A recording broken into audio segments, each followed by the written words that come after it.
السلام علیکم دوستوں، امید ہے آپ خیریت سے ہوں گے۔ ایک کاریگر سے کام کے سلسلے میں ملنا ہوا، کام کے معاملات پر بات ہوئی، پیسے طے کیے اور وقت کا تعین بھی کیا گیا۔ ابھی ہم انہی باتوں میں ہی مصروف تھے کہ ایک اور صاحب تشریف لے آئے۔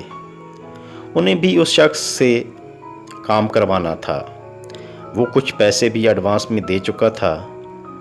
کچھ کام شروع تو ہوا لیکن ادھورا چھوڑ دیا گیا۔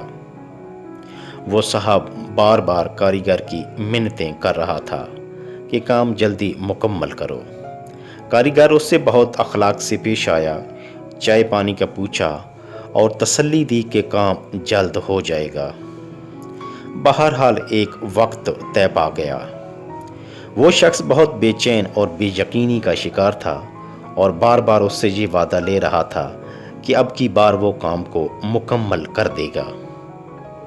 کاریگر قسمیں اٹھا رہا تھا اور بار بار کلمہ پڑھ کر اس سے مطمئن کر رہا تھا کہ طے شدہ وقت کے مطابق کام ہو جائے گا۔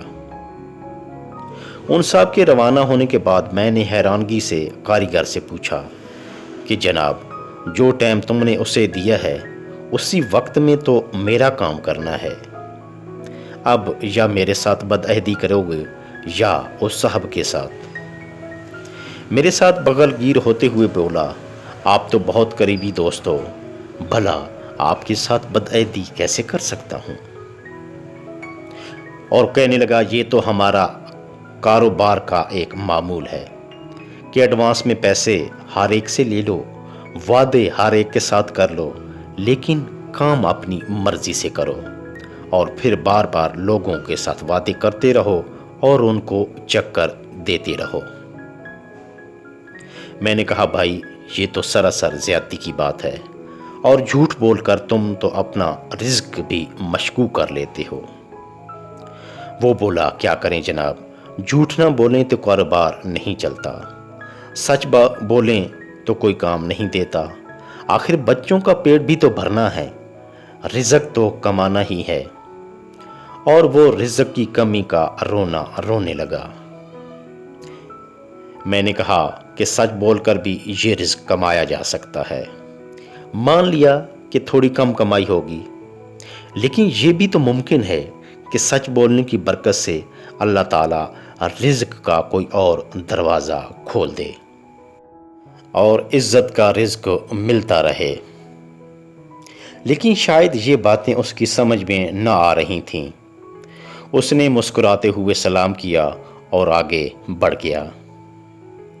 تو دوستو، رزق صرف یہ نہیں کہ مال و دولت ہو، بینک بیلنس ہو، اعلیٰ گاڑی اور شاندار گھر ہو، بلکہ آنکھوں کی بینائی بھی رزق ہے، کانوں کی سماعت رزق ہے، دماغ میں خیال رزق ہے، سانس کا چلنا رزق ہے، رگوں میں خون رزق ہے، دل کا احساس رزق ہے، اولاد رزق ہے، یہ زندگی ایک رزق ہے، نیک خواہشات و جذبات رزق ہیں، اور سب سے بڑھ کر ایمان بھی رزق ہے۔